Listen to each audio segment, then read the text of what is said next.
that helped us really get our minds right. And then it's kind of, we think we can do this plan, but when we actually start to get to it, now we're a few days into camp, really starting over with again the pad. So we kind of went back to page one again to try to reinstall it. But as we move forward, it's going to see how the guys really play in pads when it's real ball, not in pajamas and stuff like that, and see how far we can progress. Because when you start to see guys start to slow down, well, then we know, okay, that's probably good right there. We need to go back and redo it again, and that's kind of what we're doing now that we got pads on. If I could follow up on that real quick, you said what you think the guys can do. What is that? Where do those clues or crumbs come from? Is it just last year's film, and I guess like you said, those 4 days of the first camp, and how valuable were those really when you do have such a short window? Sure, those were really good because we got some stuff on tape, so we're not watching what other people do. We're watching the mistakes that our guys made, and then we can pinpoint those and work those things and those techniques when you're coming back to practice again. You have the chance to work those fundamentals, the ones we messed up the first time. As the other thing you talk about, the clues, it's really the clues come, like we talked about. Communication is huge on defense in all football, right? And when you start to put the guys on the field and the offense does something and it's quiet, okay, there's a clue. Or if you get a guy or two that, I'm supposed to say something, okay, that's another clue. Or you get a guy that you see generally he's set up and he can cover some ground and he can go. Well, now he's kind of, okay, those are all clues. Once the guys start playing slow or they're not as loud, the communication's not, all those are things that say, okay, we have to kind of take a step back, wait, let us catch up to what we're installed. Okay, now go on to the next thing. Thank you.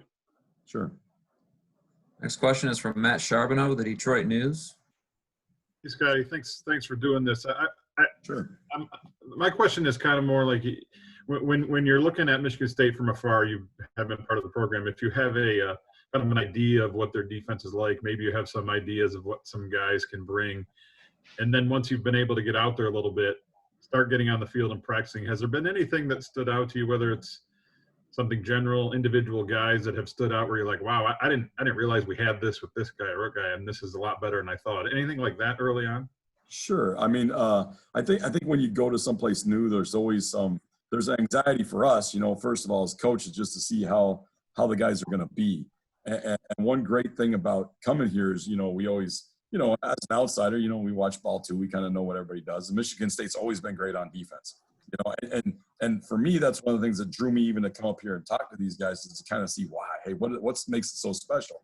Well, when we got here and we started working with the guys, even through Zoom, I'm not going to say the whole group. There's still some young guys, but as a group, we're more mature than a lot of the teams that we've been around in the past. The teams that you go into and you start to talk through this. Okay, they understand concepts, they understand the basics, they understand the universal things. On this down and distance, in this situation, this is what teams do. They understand those things, which makes it a lot easier to coach them, and they can connect the dots, even though you're changing some defensive scheme stuff on them, where they can say, okay, that makes sense because I understand what the offense is trying to do, so this is what we're trying. So it's been really good there. They're also, as an overall, I mean, we have some great leaders out there. You got to get like Antoine Simmons running around on the field. He's a different cat when he starts talking and when he's there, or Xavier, or one of those.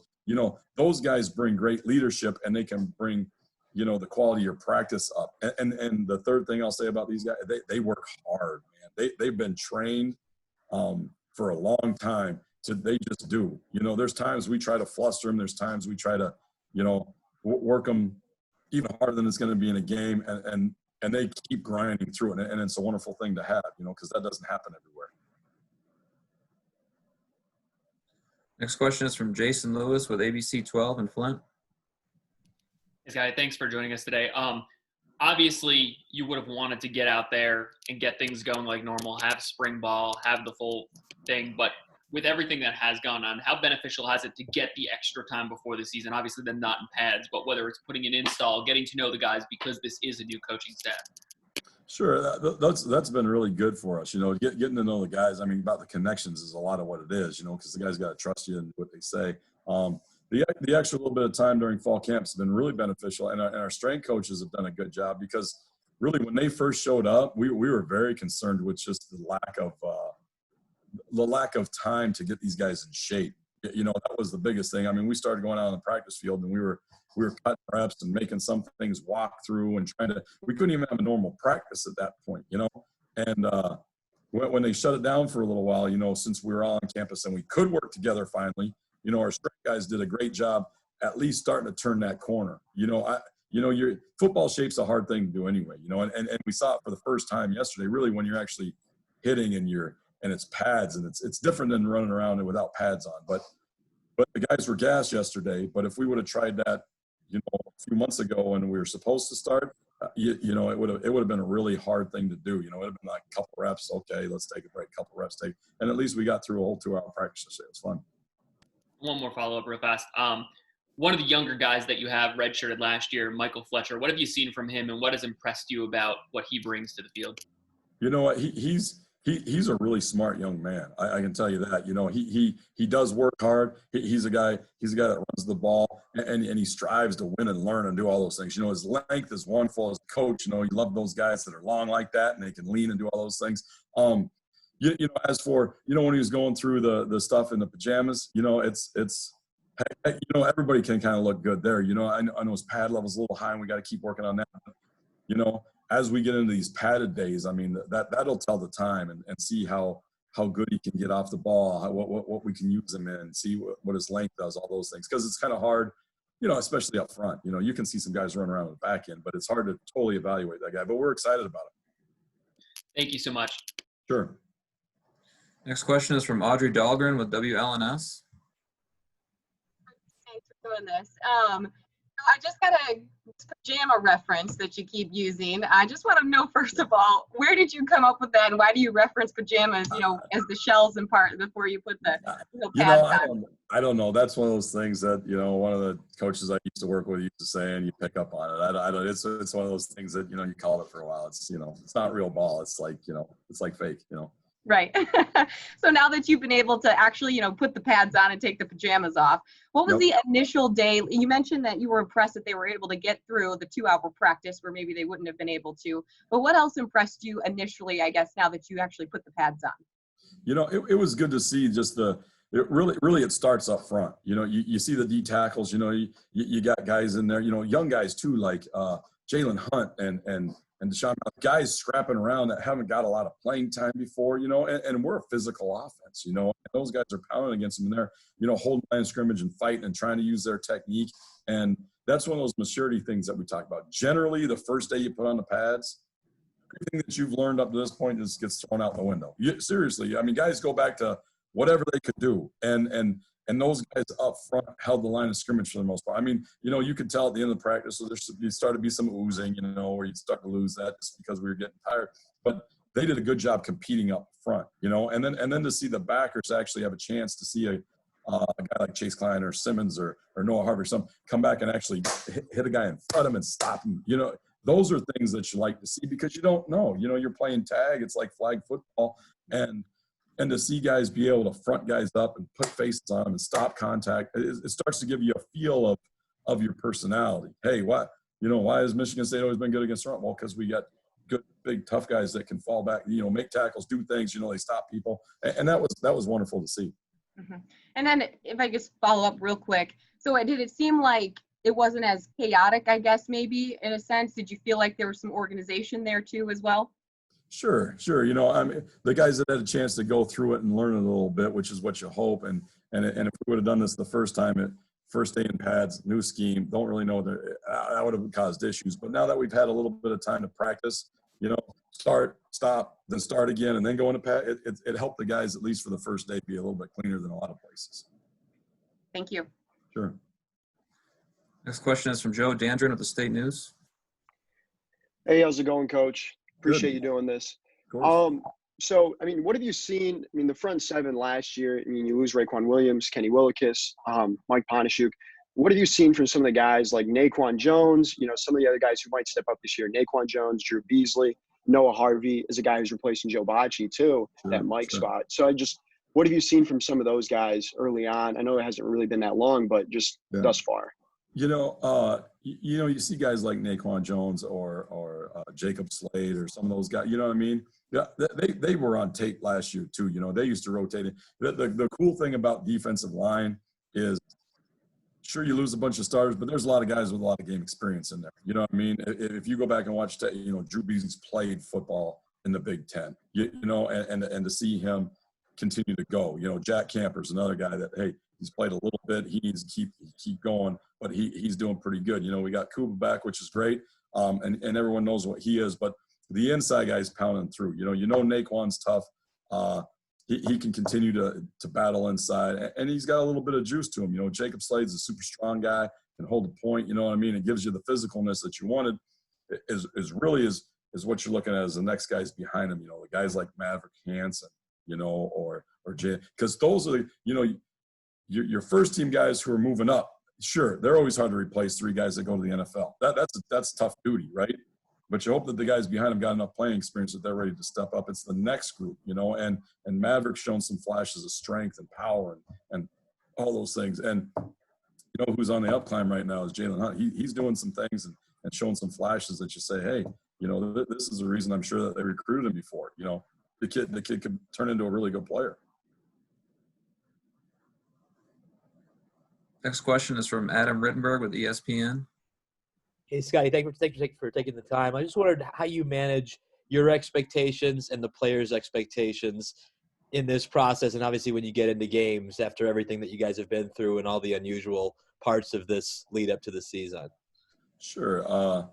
You know, I think that you put it in the process. I mean, the easy part is when you look at it that way, you say, listen, it's about the process. Hey, we have to learn what we're doing. Right, and then we have to learn how to do it, and if we can learn those things in each defense as we continue on, we're not going to move on until we get some of that down, and we can do things efficiently. And it might be a deal where, yes, there's things you're not going to be able to install this year. There's things you'd like to work to, or there's things if you had a bye week, you might say, let's save that for. All that stuff's not going to happen. So as we temper it, say, listen, we're going to play as hard as we can every snap, and that's going to eliminate a lot of the mistakes that you happen. Because even when you watch games now, there's some sloppiness out there, and I'm not going to say we're going to be immune to that. I'm just going to say we're going to try to limit that as much as we can by, hey, listen, everybody, let's learn what we need to do and keep those guys who are in your bubble and be safe. You know, let's try to train everybody, as many guys as we can. I mean, you might be, you know, they just asked about the front, you know, depth and stuff. Well, we might be down to, you know, guy number 5, 8, you know, 9 or whatever, depending on what happens with the COVID as it goes or any injuries or whatever. So we're trying to keep it as clean and teach the guys, hey, this is what we do. This is how we do it. Okay, now you can get to the process of seeing keys on offense and try to simplify it as much as you can and keep them connected to the process. You know, the results will handle themselves, you know, and everybody's in the same boat as we were. Everybody got a chance to start. Everyone stopped. Okay, great. That stuff doesn't matter to us. You know, we're going in there every day just saying, what can I get better at? What do I need to learn? How can I get better fundamentally? And how much more can I run to try to work my effort and get the ball? I don't know if I answered that question because, you know, it's hard to say what expectations are. You know, we're going to put our nose to the grindstone and go, you know. Next question is from Jim Comparoni with Spartan Magazine. Thanks, Ben. I appreciate you putting me on there. I didn't realize that I was up next. Hey, Coach, thanks a lot for the time. Hey, you mentioned some personnel development in that defensive line. Can you talk a little bit about maybe in the back 7, if there are people that have stepped up and impressed you in that area? I know you haven't had a lot of time, but you're probably getting some observations. If you could share those with us, please. Sure. I mean, you know, Dom Long's playing pretty good. You know, a guy that I'm really impressed with is Gerv, you know, Taylor Gervin. He's a guy that's outside playing corner, doing some really good things. He's got really good feet, can stay over the top.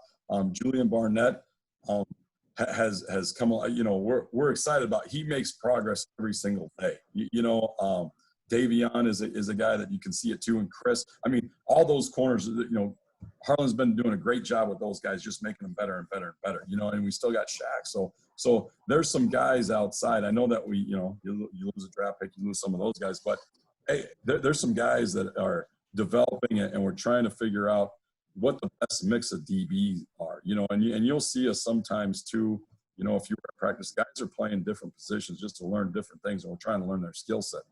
now it's for real because you want to be able to say, hey, if we're going to play a third corner, who would that be, and who's the most physical guy to play inside?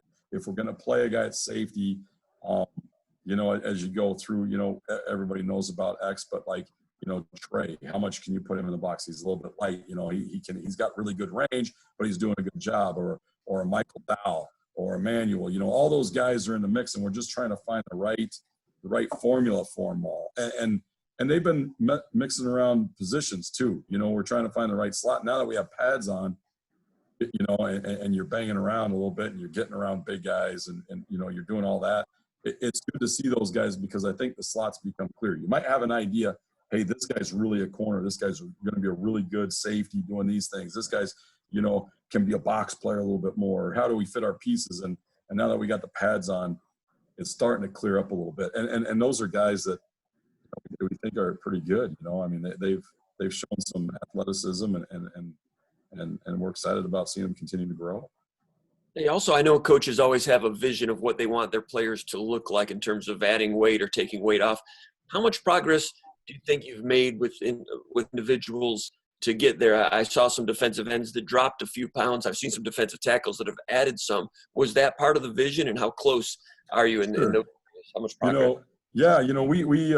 We're getting closer with a lot of those guys. There's still a few guys. You always have those guys who have trouble gaining weight just because they're young and their metabolism is going like crazy. But it's getting close. Strength staff does a great job. We meet with them every seems like all the time. But to sit down with them and we go through each and every guy and say, hey, here's where we are, and then they check in with us and keep us updated, and we try to stay there, whether it's getting with a nutritionist or actually whatever we got to do. But they've been working that way. It's been a little bit hectic this year, to tell you the truth, because of all the COVID stuff. I mean, there's times where these guys weren't even here, and we had no way to get them food or provide them. You know what I mean? There's just that was kind of hard. So to get those guys back onto where we want them to be, we're working on that still. It's a work in progress, but it's getting closer to what we're looking for. You like the Jalen Hunt that he's put on that weight just before you move on? Jalen Hunt, the guy that he's going to be a good one, man. He's going to be a good one. He's going to be able to make some plays. All right, thank you. Of course. All right, we have time for a few more. We've been going for about 20 minutes, so we'll keep Coach just for a little bit longer. We'll go to Jared Ramsey with Impact Sports. Hello, Coach. Thank you so much for taking the time to talk to us. So I just have a follow-up question about Julian Barnett. You talked about how he's been improving every day through fall camp so far. In his first offseason as a dedicated defensive player, what were the steps that he had to take to improve from last season where he played on both offense and defense? I think it's getting back to being a full-time defensive guy, and being able to say, and that position, when you're on the edge, there's a lot of times you're Gilligan out there. You're on that island and you're all alone, and to really sit down and be able to go through and learn the techniques. They got a great one with Harlan Barnett coaching them over there, and saying, hey, here's your footwork, here's what you need to do, here's your mentality, here's the things that people are going to try to do and do that. And that's what you like to see. He started off and thought a little bit, hey, I'm a really good athlete, because he is. He's a really physical, strong kid for what he is. His feet are good. He can run. He can do all those things. He's got a lot of things that you like to see. But just to put those into use in the off season, it's hard when you're not able to work with the guys. So for him, he's trying to learn what we're trying to do via video. And when you're, a lot of times, if you're a defensive tackle or a corner, well, sure, okay, I got that guy, man. Okay, whatever. It's hard to physically do that and learn the technique in there. And now that we're together with them and we can work with them, those are the guys, the defensive tackles and the corners are the guys that really need technique, because they're the smallest thing they do wrong can be a big problem for you. And those are the guys that we're excited to see, because, hey, you step on the field, I'm raw. I'm going to go out there and just ball. Well, now the technique's starting to come around. He's doing better and better. So that's where we're excited to see him continue to grow. Thanks, Coach. Sure. Time for a couple more. Next we'll go to Lindsey Huddleston. Thank you, Coach. Earlier in your comments, you talked about maturity And we know there's huge value in that. But unfortunately, in the blink of an eye, these guys are going to transition. What advice do you have to all the guys getting ready to play Friday night, the high school players who have a desire to play at a Michigan State or on that level? What advice do you have that can make them almost better prepared once they get to campus? You know, a lot of it is a couple things. First of all, especially at that level, you got to take care of grades first. I mean, that's the number one thing at every level, you know, but make sure that they take care of their grades so they have the availability to go there. You know, the second thing that I think gets missed a lot is, you know, guys our level, and we've been trying to preach it too, is your body. You know, your body is your business. Your body is what gets you an opportunity at, you know, in the NFL or get to go to college or whatever the case is. And I don't know that young people are mature enough to understand, you know, hey, my roll in my ice bath, my nutrition, what I put into my body, what I do with my body, the sleep I get, all those little things, they add up to whether you got a guy who's working equally, two guys working equally as hard, and one day's making better gains than the other. Well, why is that? It's not because they're doing anything. Okay, well, let's look at their outside. This guy's not sleeping. He's doing the wrong thing off the field. He's not putting the right nutrients in his body. You know, he's running to McDonald's instead of, you know, getting some, you know, grilling some chicken or whatever. All those little things, they matter. And this guy generally, if he's ice bathing and taking care of his body and doing all those things, he's able to stay on the field, which means he can learn and improve more. You know, the first rule of getting better is to show up. You know, if this guy gets nicked up because he's not taking care of his body, he can't show up. He can't get better. So, you know, those are the things that, you know, for us, we're really trying to preach to our young guys too. You know, we have to learn how to do that so that we can stay on the field and we can get the technique and we can get better. Great. Thank you. Sure. Last two questions. We'll start with Chris Solari and then Matt Wenzel will wrap it up. Chris? I know that Mel had talked when he was hired about potentially using more 3-4, staying with 4-3, I guess. How much does that get maybe altered a little bit with the short time frame? And as kind of a follow with that, where are you at middle linebacker? That's obviously a spot where you need to find someone. And is that an adjustment and juggling guys around to see who fits there?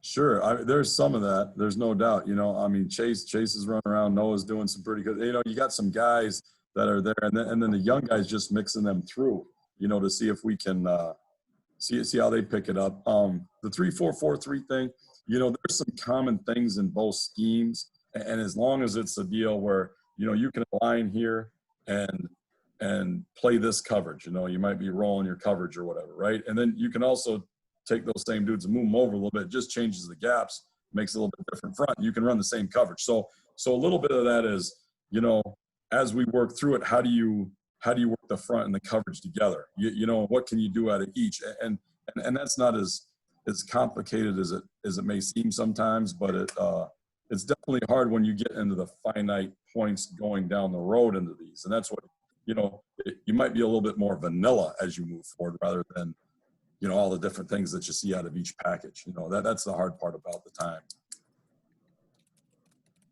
We'll wrap it up with Matt Wenzel with MLive. Scotty, you briefly touched on Jacob Panasou. How important, what kind of difference does that make to have him opt back into play this fall, given he's the only returning starter you got up front and by far your most experienced end? Yeah, you know, yeah, I know this. I mean, it's better coaches when he came back, right? I mean, that's what you want, right? A guy who can rush the passer and do some things and provide a little leadership and just the amount of plays and the experience he's got that just made us better by him coming back. You know, he's a great dude, man. You know, he's a guy that, you know, he has a want to get better and a want to be really good. So when you work with him, he's fun to work with because he's always searching for, you know, you talk about those guys and say, hey, coach me, coach, right? Well, he's one of those guys. Hey, give him this nugget. And you can be hard on him and you can keep giving him more because he has the same expectations. And is what it does is when you get guys like him or Drew Beasley, you know, some of those guys is what they do is they up the level of want to and intensity in the room. And when they see, you know, young guys see that, hey, this is where this guy, he wants to be coached all the time, then they understand that that's acceptable. You know, they don't get down on themselves. They don't get their feelings hurt. They start to see that too. And they're like, yeah. So it's great to have a guy who has experience back, first of all, and a guy that you can coach and he provides an example of how to take coaching for everybody else. That's a leadership thing you miss sometimes. Thank you. Sure. All right, Coach. Well, we know you got practice to get ready for, so we really appreciate your time and joining everybody today. Of course. Thanks all. Have a good one.